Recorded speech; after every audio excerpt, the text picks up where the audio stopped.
Responsável por 54% do oxigênio que a gente respira, o oceano ainda não tem o espaço que deveria ter nas nossas discussões. Isso na teoria, porque na prática mesmo quem acredita não ter nenhuma relação com o mar depende diretamente dele. Talvez por isso e pelos riscos iminentes à vida humana na Terra, a Organização das Nações Unidas decidiu que essa é a década da ciência oceânica para o desenvolvimento sustentável. De 2021 a 2030, a ideia é que o oceano ganhe a nossa devida atenção sob o slogan "A ciência que precisamos para o futuro que queremos".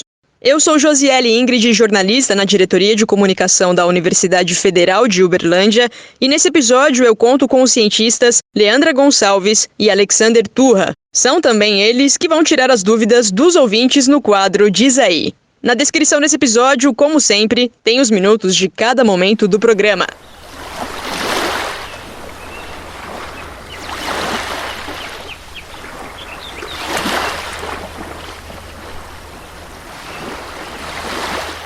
Ela pesquisa a interface entre a ciência e a política em um contexto de governança ambiental. Desde 2007 trabalha com ONGs como o Greenpeace e a Fundação SOS Mata Atlântica. Inclusive hoje é consultora ambiental da Fundação. E, entre outras coisas, é cofundadora também da Liga das Mulheres pelo Oceano. Leandra Regina Gonçalves Torres, bem-vinda ao podcast. Obrigada, Josi. Prazer conversar com vocês. Professor titular do Instituto Oceanográfico da Universidade de São Paulo, o IOUSP, tem um trabalho bastante ativo, muito forte como divulgador científico, é membro da rede de especialistas em conservação da natureza e coordena a Cátedra Unesco para a Sustentabilidade dos Oceanos. Alexander Turra, obrigada pela participação. Um prazer estar aqui com você, Josiele, e espero poder, junto com a Leandra, falar um pouquinho sobre o oceano, sobre esse ambiente fantástico que a gente, infelizmente, está perdendo. A ONU colocou o bioma marinho no centro do debate ao longo dos próximos 10 anos. De 2021 a 2030, o mundo vai discutir a década do oceano. Alexander, tá claro para a maior parte das pessoas que tem muita gente que vive diretamente do mar, né? Ele é a fonte de renda para diversas populações tradicionais hoje, no Brasil e no mundo, sem falar nos valores culturais muito típicos em torno das regiões costeiras. Mas, até pensando na especificidade de quem ouve esse podcast, muita gente entre os nossos ouvintes mora no Triângulo Mineiro ou tá passando uma parte da vida por aqui. Então, a gente está falando aí de mais ou menos 600 quilômetros de distância do mar. Eu acho que é importante a gente entender isso primeiro. Por que a discussão sobre preservação dos oceanos deveria fazer sentido até mesmo para quem vive fisicamente longe deles? Isso é importantíssimo a gente estruturar e refletir, porque essas relações, essas teleconexões, a gente pode chamar assim, nessas conexões à distância, elas existem em vários aspectos. A Leandra vai provavelmente trazer uma série de outros exemplos em relação a isso, mas a gente pode dizer que um ponto claro é a presença de rios, que faz com que as atividades que realizamos no nosso território, elas acabem indo parar no mar por meio dos rios. Então esse é um efeito, né, que a gente, longe ou perto do mar, acaba tendo no oceano, um efeito direto por meio das bacias hidrográficas. Então nós estamos conectados com o oceano em função da degradação que nós causamos rio acima e que acaba se propagando rio abaixo, chegando no oceano. E a gente tem uma centena de exemplos de como o oceano ele influencia a vida das pessoas, não só as pessoas que estão próximas ao mar.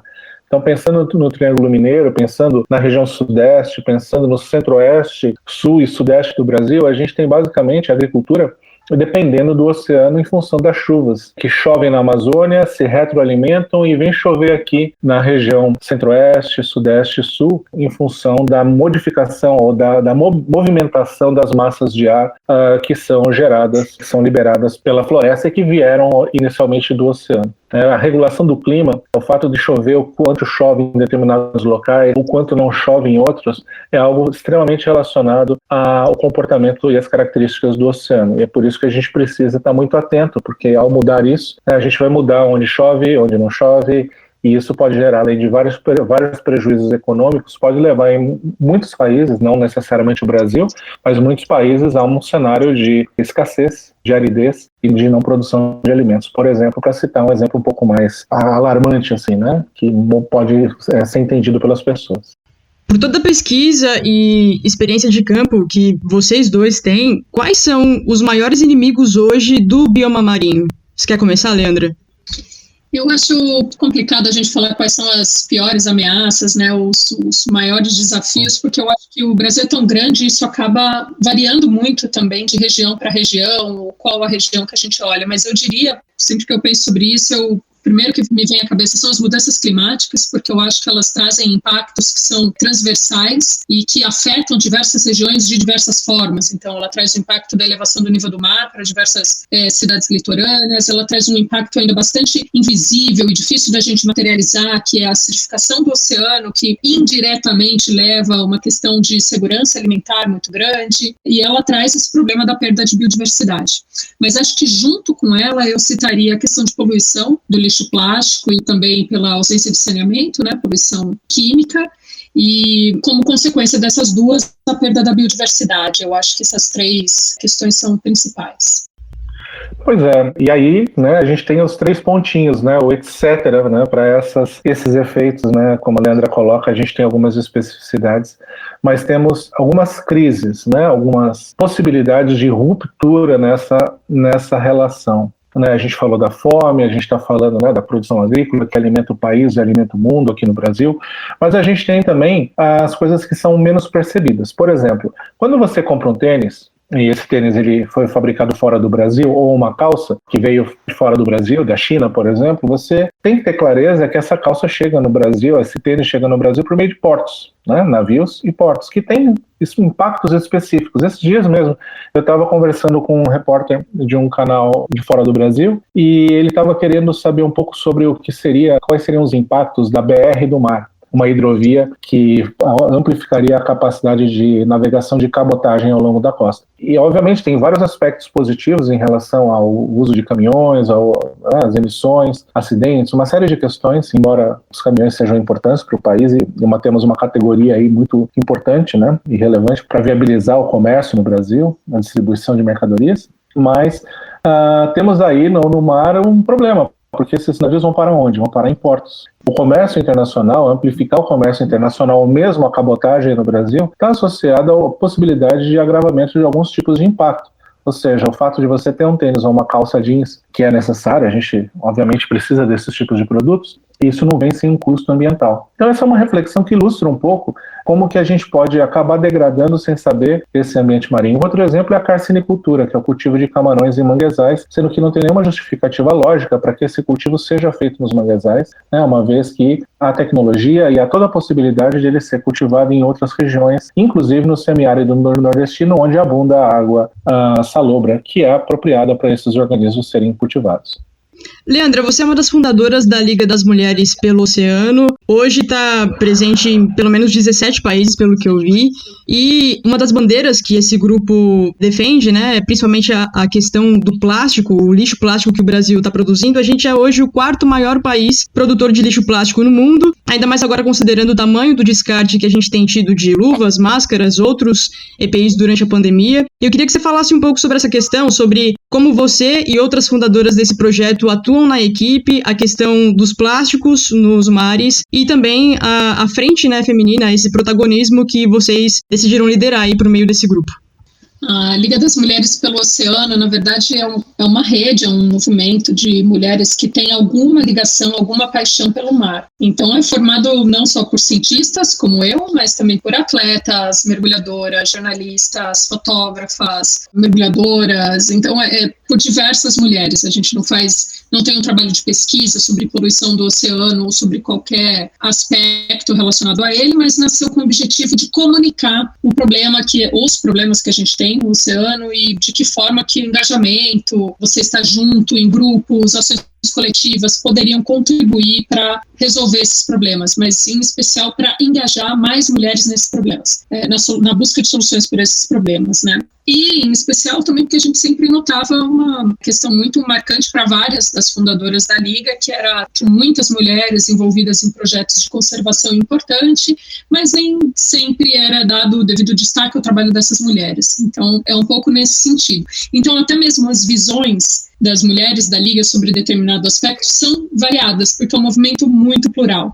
Mas, basicamente, a gente tem buscado comunicar cada vez mais. Então, recente, a gente teve uma história muito interessante, que foi falar sobre o descarte de máscaras descartáveis durante esse período da pandemia. um período onde todo mundo enfrentou algum desafio ou alguma dificuldade, ficou em casa, mas uma coisa foi muito necessária, é muito necessária nesse período de isolamento, o uso de máscaras. Aumentou muito a quantidade de uso de máscaras descartáveis e faltou informação para a população sobre como descartar essas máscaras no meio ambiente. E aí a gente começou a falar sobre isso e foi procurado por uma agência de publicidade que faz o Mundo Bita, que é um desenho para crianças infantis, que faz muito sucesso. Eu, pelo menos, tenho um filho de 5 anos que adora o Mundo Bita, e eles se interessaram por esse tema e passaram essas informações para a criança. Então, a Liga é um pouco para isso. Se a gente tem uma informação disponível nesse coletivo, de que forma que a gente transmite essa informação de forma lúdica, com arte, com imagem, com conteúdo, sempre embasado, né, de forma técnica e científica. Então, esse é um pouco o propósito da Liga.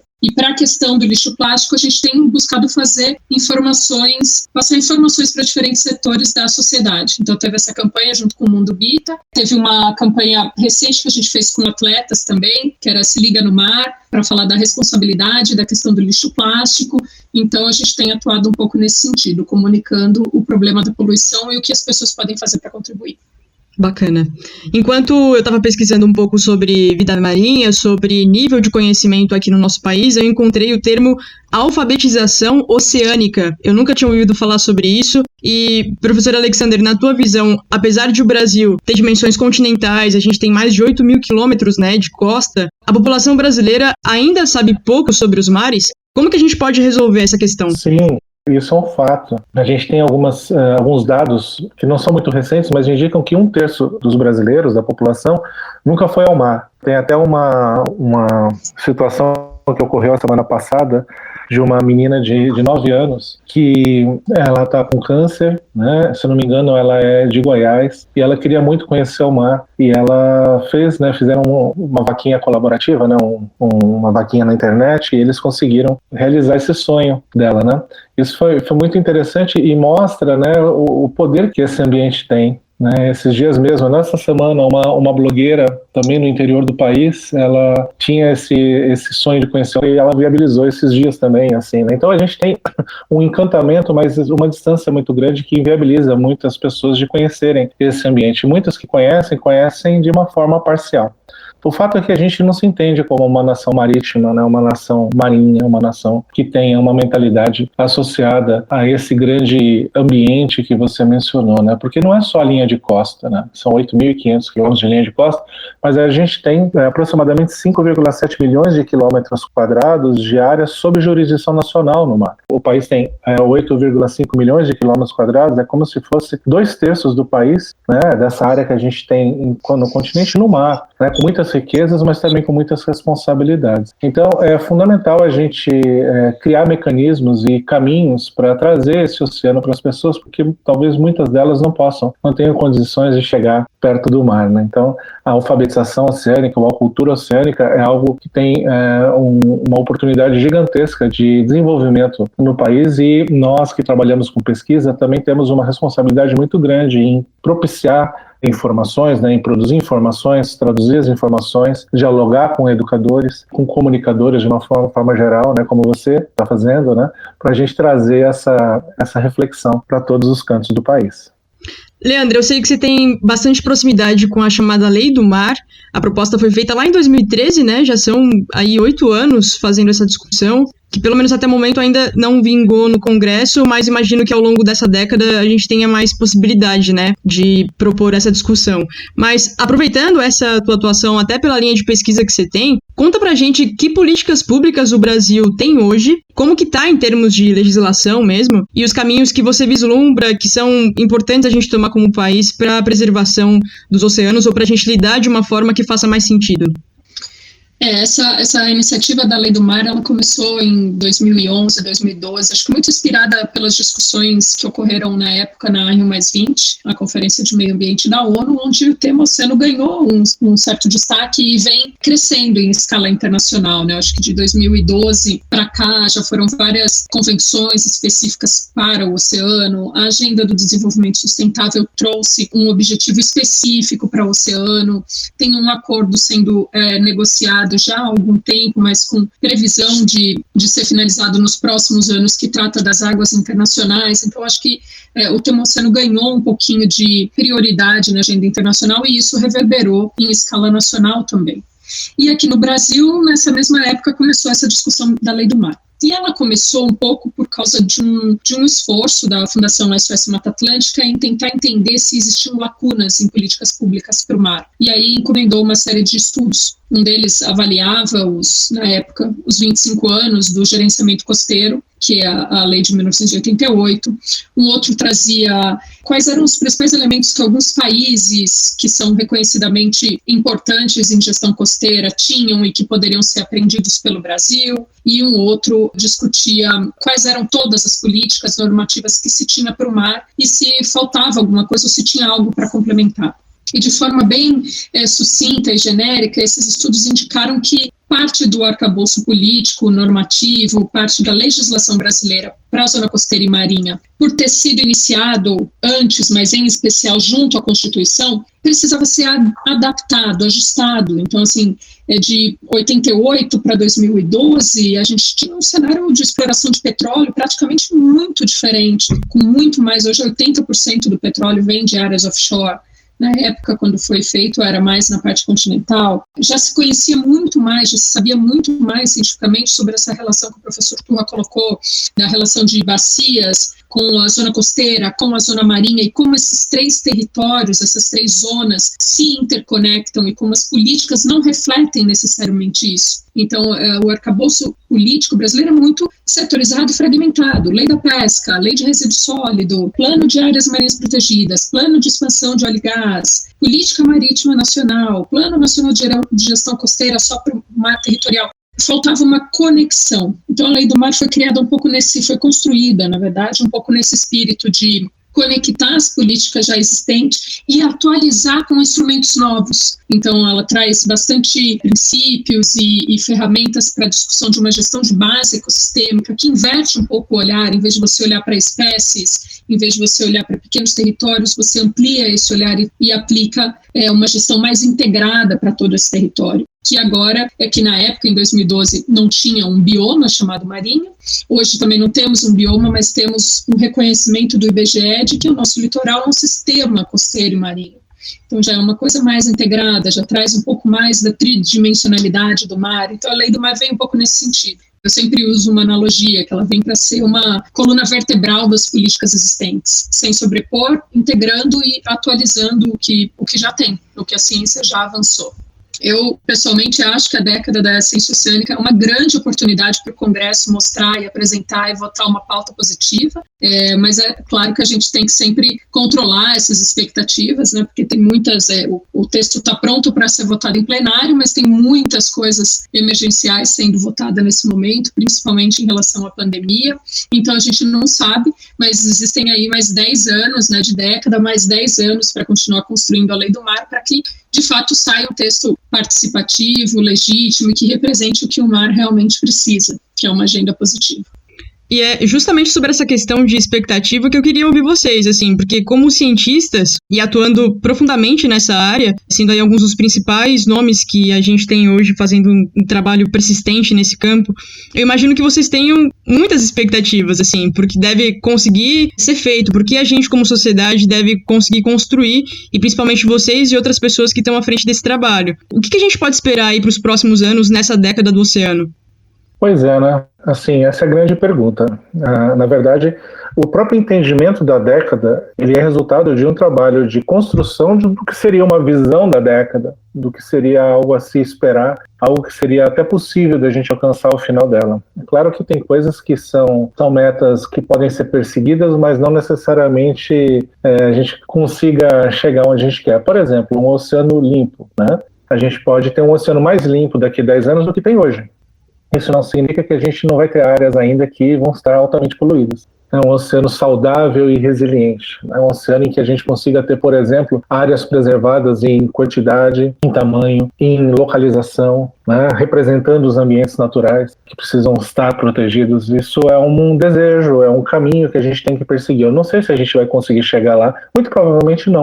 em termos mundiais. Em alguns países sim, outros não. Mesmo em relação ao Brasil, eu tenho algumas dúvidas em relação a isso, em função dos cenários atuais que a gente vê na política ambiental e a perspectiva disso ter uma inércia que contamine esse processo, né, de qualificação da política ambiental. Enfim, eu acho que a gente tem aí alguns passos importantes, mas especialmente eu acho que o que a gente vai conseguir mudar, o que a gente vai conseguir amplificar é a capacidade que o mundo, e espero que o Brasil também, de se pesquisar, de se produzir conhecimento, de se formar recursos humanos e de se traduzir esse conhecimento para a sociedade. Tanto o conhecimento que já temos, quanto o conhecimento que vai ser produzido. Então é essa palpável que eu vejo que a gente vai conseguir produzir ao longo dessa década.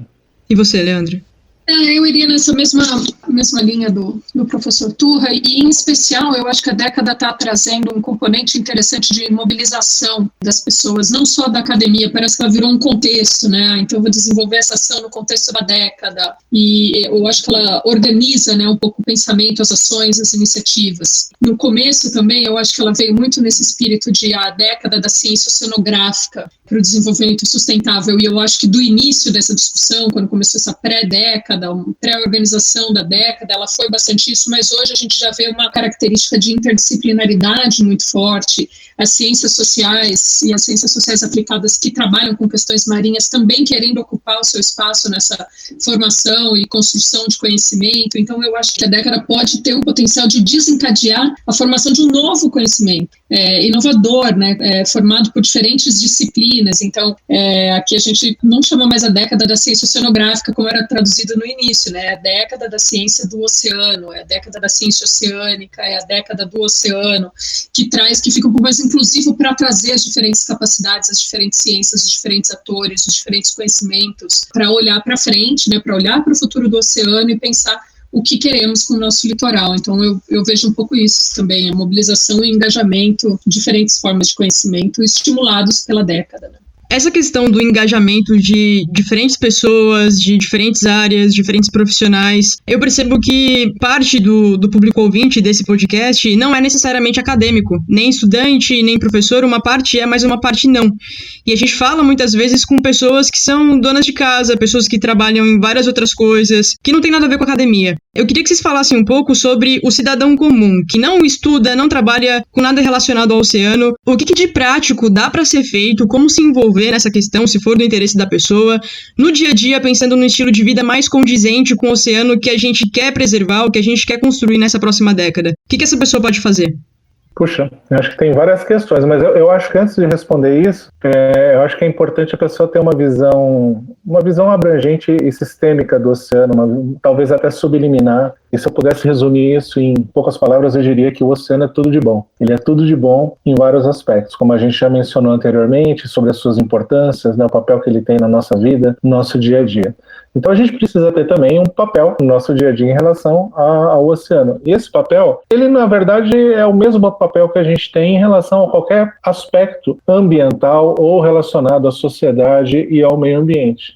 Vai desde a gente ter relações de empatia com o próximo, né, de colaboração na sociedade, até, por exemplo, a gestão do resíduo, como a gente entende, como que a gente se entende enquanto consumidor, um consumidor de comida ou um consumidor de eletrodomésticos, né, porque quando a gente está consumindo eletrodomésticos, a gente está botando pressão para a exploração mineral no fundo do mar, o que é algo extremamente danoso, em função, por exemplo, da gente precisar de baterias com vida mais longa. Então, eu acho que a gente tem algumas reflexões que são a base de um futuro sustentável, de um futuro em que a gente tem um pouco mais de justiça ambiental e social, em que a gente tem um pouco mais de equilíbrio nas coisas. Para fechar o raciocínio e citar um exemplo, eu costumo dizer que o oceano está doente porque a sociedade está doente, né? E a gente tem no oceano uma série de problemas e muitas vezes a gente trabalha esses problemas de forma elitista. Por exemplo, lixo no mar, as pessoas veem o lixo na praia e falam assim, eu não quero ir nessa praia, essa praia está suja. Só que e daí você faz uma série de movimentos para limpar aquela praia. Mas se desconsidera o problema que está por trás disso, as mazelas que a gente tem na sociedade e que são a origem, a raiz desse problema, que é a má distribuição de renda, é a pobreza, é a marginalidade de grupos sociais. E não faz sentido a gente pensar no ambiente e desconsiderar todos esses aspectos que fazem parte desse ambiente ou desse sócio-ambiente. Então, se as pessoas quiserem realmente contribuir com o meio ambiente, elas vão precisar trabalhar muito fortemente nos caminhos para melhorar a qualidade de vida das pessoas, para que a gente tenha menos desigualdade, para que a gente tenha menos pressão sobre os recursos naturais, né? Fazendo escolhas e fazendo pressão, atuando como cidadão para a gente reverter esse quadro, que é prejudicial para todos, né? Inclusive para quem age ou para quem não age. Leandra? Eu concordo também, acho isso, e eu acho que o principal para as pessoas é, claro, elas têm atitudes que você pode mudar individualmente, né, no seu dia a dia. Eu acho que elas já estão até um pouco batidas, né? Então, separar o seu lixo, reduzir a quantidade de lixo plástico. Tem diversas campanhas, recente eu vi uma que era de diversas organizações de livre de plástico, né? Porque agora que a gente está ficando em casa, na época da pandemia, todo mundo em casa, você acaba pedindo mais entregas de comida, entregas de produto, e elas vêm com muito plástico. A gente acumula mais plástico em casa, como você separa, como você reutiliza. Eu acho que se a gente pensar em cada ação do nosso dia a dia, a gente já vai estar contribuindo muito para o meio ambiente e, em consequência, para o oceano, porque ele é parte disso tudo. Mas eu acho também que informação é algo que a gente nunca perde e que nos deixa bem empoderados, né? Então, as pessoas sempre sabem que eu trabalho com o oceano e tal, aí tá com amigos que não são da área ambiental, em restaurantes, aí sempre pergunta, esse peixe eu posso comer? Vai ser tudo bem se eu pedir um camarão? Ou olham com uma cara como se eu fosse fazer algum tipo de julgamento, né? E aí nessas áreas eu sempre falo, pergunta pro garçom de onde é. Porque eu acho que se a gente puder passar a pedir, solicitar essas informações, nós vamos poder fazer escolhas melhores também, porque hoje a gente não pode. Hoje a gente sabe que a gente não tem uma estatística pesqueira decente, a gente não sabe que tipo de peixe a gente tem no fundo do mar, o que a gente está pescando, o que a gente não está pescando. Então, acho que se a gente, para a gente melhorar, mudar, transformar, passa por ações individuais, e essas ações individuais passam pelo fato de a gente poder nos informar e pedir informação. De onde veio esse camarão? Porque eu não quero consumir camarão que vem, por exemplo, da carcinicultura, porque eu sei que ela causa um impacto gigantesco nas regiões de manguezais, e que são importantes essas regiões para a questão das mudanças climáticas. Então, quando eu for pedir um camarão, eu vou perguntar de onde é esse camarão. Ou eu vou reduzir meu consumo de pescado até eu realmente saber desse peixe que eu estou comprando no mercado, de qual rede de pesca ele foi pescado. Porque se ele for de arrasto, eu sei que o arrasto causa um impacto muito grande, eu não vou consumir. Mas a gente precisa ter essa informação. E hoje no Brasil a gente ainda peca muito no acesso a essa informação e na disponibilidade dessa informação. Então eu acho que, para além de atitudes ambientalmente corretas, que eu acho que elas são um excelente ponto de partida, a gente tem que sempre buscar informação e exigir essa informação. Eu acho que isso contribui para a nossa transformação e para a nossa cidadania, né? Sim, nessa minha pergunta eu joguei muito a responsabilidade para o cidadão, e eu acho que no dia a dia as nossas atitudes fazem muita diferença também para como o comércio, as indústrias, as empresas vão se comportar. Mas, se for possível, né, deixar um pouco de lado a questão das pessoas no individual, no particular, e do governo ainda, enquanto não se vota uma lei como essa, chamada Lei do Mar, é 6969, né, de 2013, enfim, pensando mais nas empresas. Assim, até que ponto a decisão do cidadão no dia a dia, considerando até as limitações que a gente tem, né? A gente está entrando numa situação de vulnerabilidade, insegurança alimentar muito maior do que antes, um percentual gigantesco da população brasileira não tem saneamento básico, enfim, várias questões que, às vezes, na minha visão, jogar a responsabilidade para o cidadão parece muito pesado. O que as empresas podem começar a fazer hoje, independente do que o cidadão cobra ou não cobra, como responsabilidade ética mesmo? Olha, eu vejo assim que o grande aspecto dessa relação de sustentabilidade, da discussão de sustentabilidade nas empresas, ela tem dois problemas, né? Um é o pragmatismo e o outro é a pirotecnia, o que muitas vezes dialoga com o que a gente chama de greenwash, que é um discurso que não é compatibilizado ou não é proporcional às ações.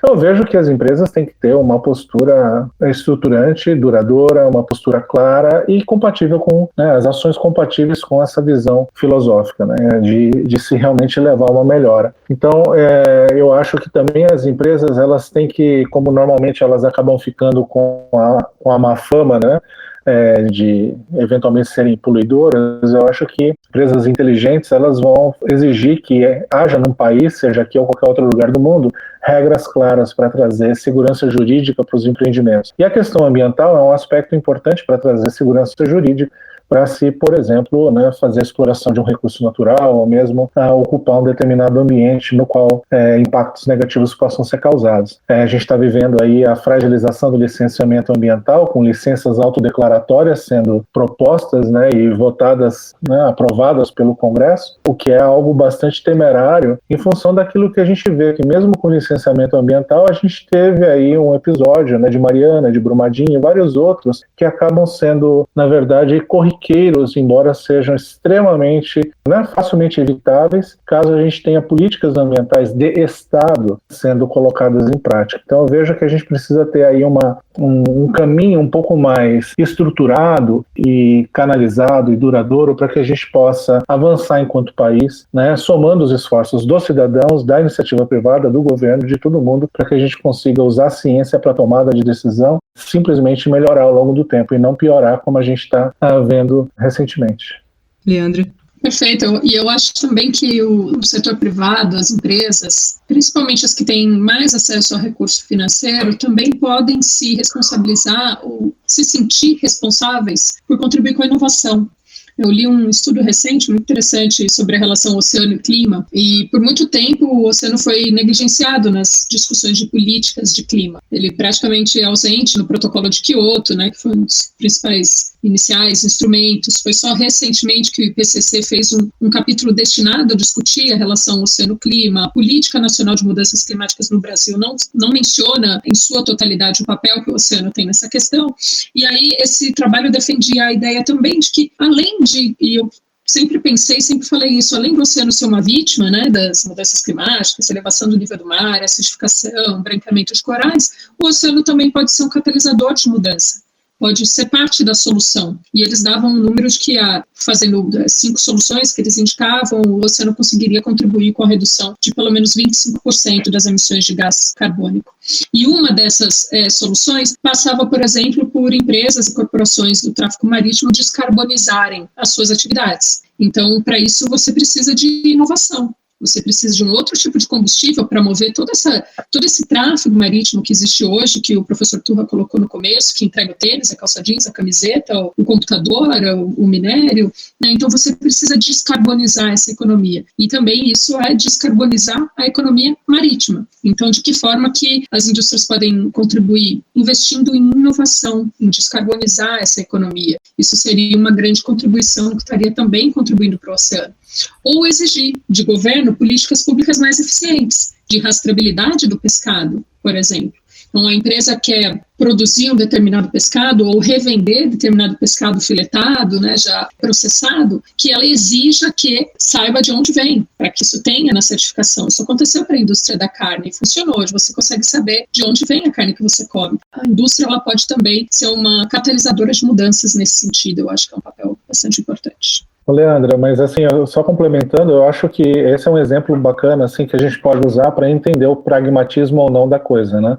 Se você pensar, né, você tem soluções voluntárias, por exemplo, então você tem um setor que começa a identificar que tem determinado aspecto que é sensível para a sociedade, por exemplo, rastrear a origem do pescado. Então você vai ter selos, por exemplo, que indicam que esse pescado ele vem de uma determinada localidade, não está sendo explorado à exaustão, enfim, tem uma série de práticas ali, isso é colocado como um selo. E isso acaba funcionando ou não, depende, né, muito do sistema e do controle que se coloca.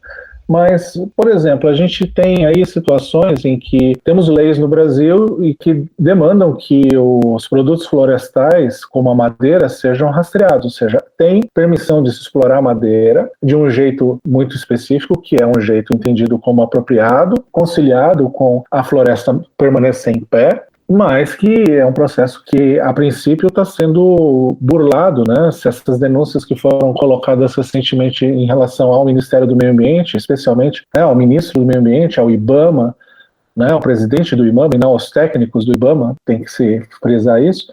Se isso for comprovado, em função dessa maior apreensão de toras de madeira que foi pega, né, que foi feita no Brasil, Isso joga um balde de água fria, né? Porque a gente teria, né, se isso for comprovado, um ente público que deveria resguardar essas questões atuando para vilipendiar um ativo, a própria biodiversidade que o país tem, beneficiando alguns grupos que têm interesses imediatistas e muito individualistas, né? Então, eu acho que esse é o modelo que tem que ser combatido. A gente tem que aprender a conviver com a natureza, entender os seus benefícios, entender que ela é frágil, porque nós somos frágeis. Nós somos frágeis porque a gente depende muito dessa natureza. E se a gente não entender isso, a gente vai padecer. Claro que alguns não, porque vão ter dinheiro e vão conseguir se adaptar a essas novas realidades, mas a grande maioria vai padecer, assim como está padecendo hoje da Covid-19. Né? Então, é uma questão que se propaga, né? E que pode ter várias consequências totalmente indesejáveis para a sociedade como um todo. É disso que a gente está falando, não é necessariamente de uma visão romântica do mundo. A gente está, né, falando de coisas realmente importantes para que a gente consiga viver bem nesse planeta. Todos, né? Não só alguns. Antes de a gente encerrar esse bate-papo, vamos ouvir as dúvidas dos ouvintes? Tá pensando o quê? What?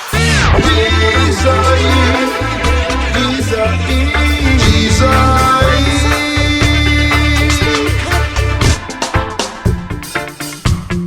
Bru Vilela pergunta: existem monstruosidades gigantes habitando as profundezas salgadas?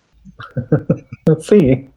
Monstruosidade gigante, a gente tem muitos fragmentos, muitos itens de lixo presentes nessas imensidões, né, na imensidão do oceano. Em termos de biodiversidade, a gente tem, na verdade, organismos curiosos, organismos que são obras da evolução, organismos que têm adaptações muito interessantes, o corpo, né, a forma e a função que eles executam estão muito relacionadas, né, são organismos curiosos, lindos, muitos deles, assustadores, outros tantos, mas que mostram para a gente quão maravilhosa essa diversidade, quão rica ela é e quão é grande a nossa responsabilidade em zelar por isso, porque isso que a gente vê hoje foi construído bilhões de anos, né? E a gente não tem o direito de estragar tudo isso, né?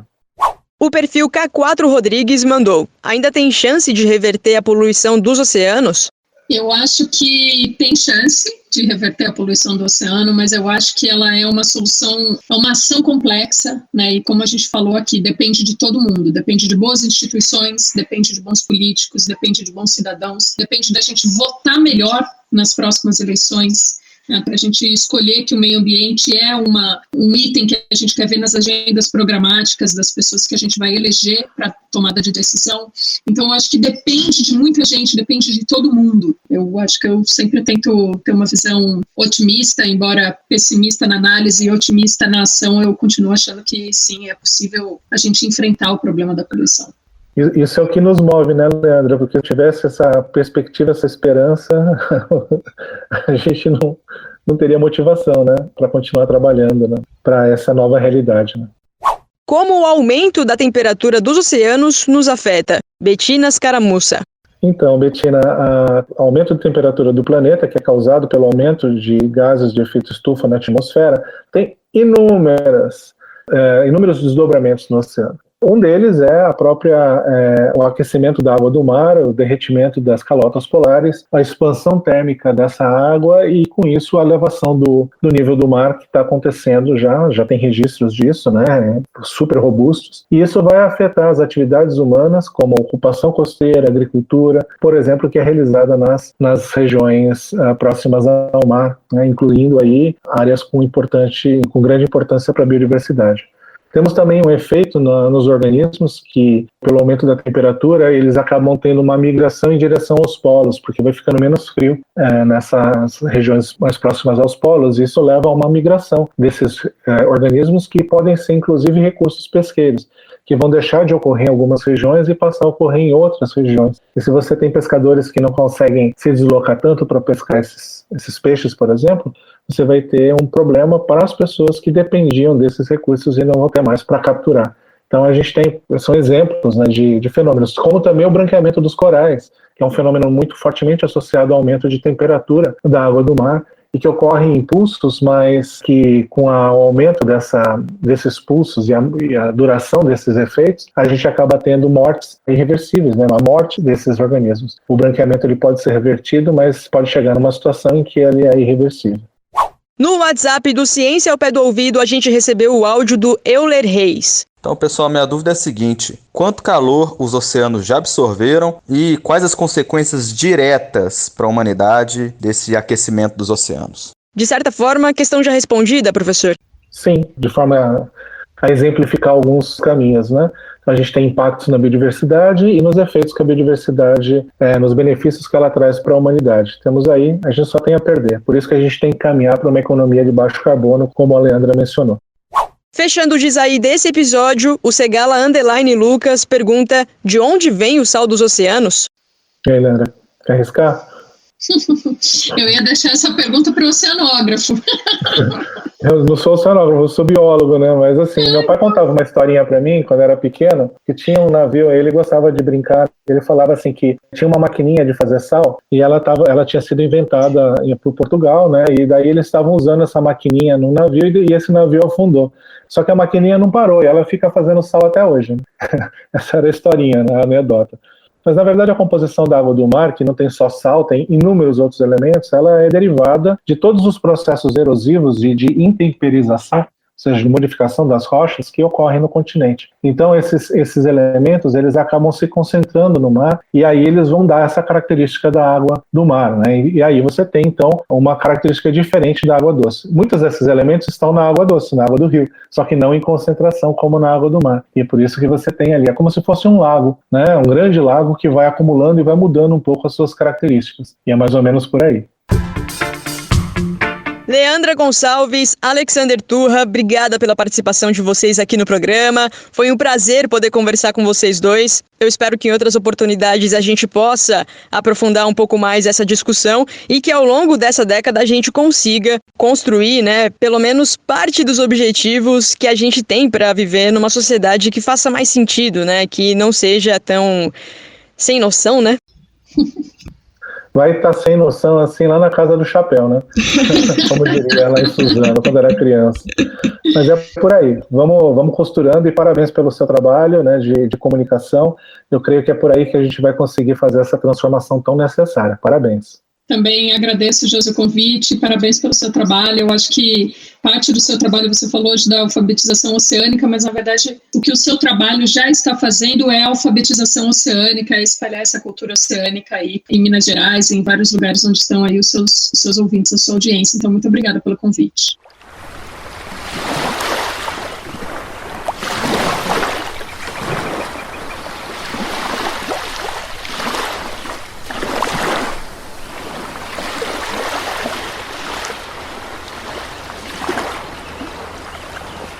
Uma das falas que ficou na minha cabeça durante esse bate-papo foi: a gente consegue cuidar melhor quando a gente conhece mais, do Alexander.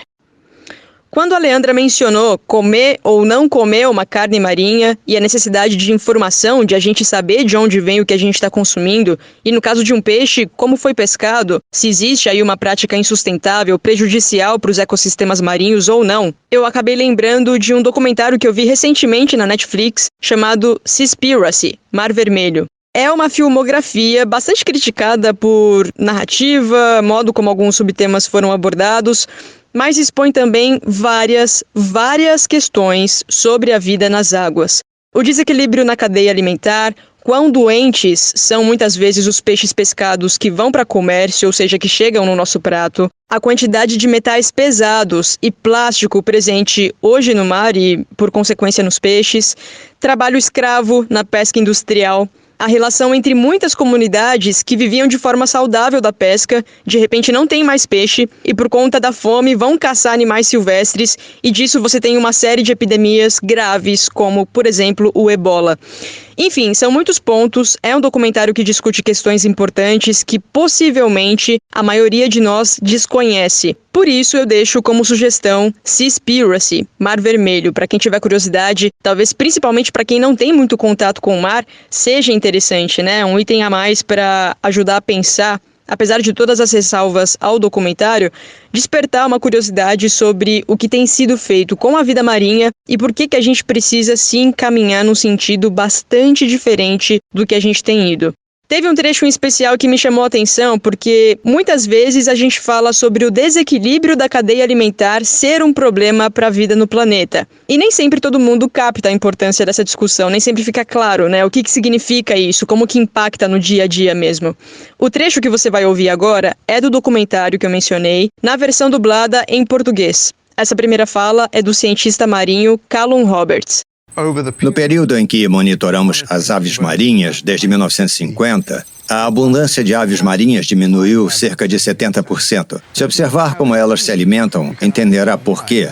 Elas mergulham levemente no mar e pegam peixes pequenos da superfície. As aves marinhas se dão bem, onde os peixes predadores levam cardumes de peixinhos para a superfície, onde as andorinhas os pegam. Quando se pesca demais os predadores, eles não levam mais os cardumes para a superfície e não há comida bastante para os pássaros. A perda de peixes nos oceanos nos leva à competição direta com as baleias, golfinhos, pássaros marinhos, e isso faz com que suas populações diminuam ainda mais. Os tubarões são predadores de ponta e estão no topo da cadeia alimentar. São o que eu chamo de nível 1. Eles comem o nível 2, os pobres, os doentes e fracos do nível 2. Mas quando você tira o nível 1, o nível 2 superpopula. O nível 2 come o nível 3. Como são superpopulosos, acabam com seu suprimento de comida, que é o nível 3. O nível 2 fica sem o que comer. Então, o nível 2 simplesmente desaparece e continua na cadeia alimentar até os menores organismos. Então, quando falamos sobre salvar tubarões e como eles são importantes, mesmo que as pessoas não gostem deles, eles são a chave para a sobrevivência dos oceanos. A última fala que você ouviu foi do Gary Stokes. Ele trabalha contra a indústria de barbatanas de tubarão. Indicação feita, eu espero que você tenha curtido esse episódio de junho de 2021 e pelas mídias sociais a gente continua conversando sobre essa edição. No Twitter, @aopédoouvidopod. No TikTok, @ciência_ao-pé-do-ouvido. No Insta, o perfil da universidade, @ufo_oficial. E sempre que você tiver críticas, sugestões, quiser mandar a sua dúvida, a gente ama áudio. No WhatsApp, 9966-2021, DDD 34, tá? Ciência tá em tudo e mês que vem eu, Josiele e Ingrid, volto com uma nova discussão pra gente pensar junto. Até lá, se cuida das pessoas que você ama. Um abraço. Fica bem.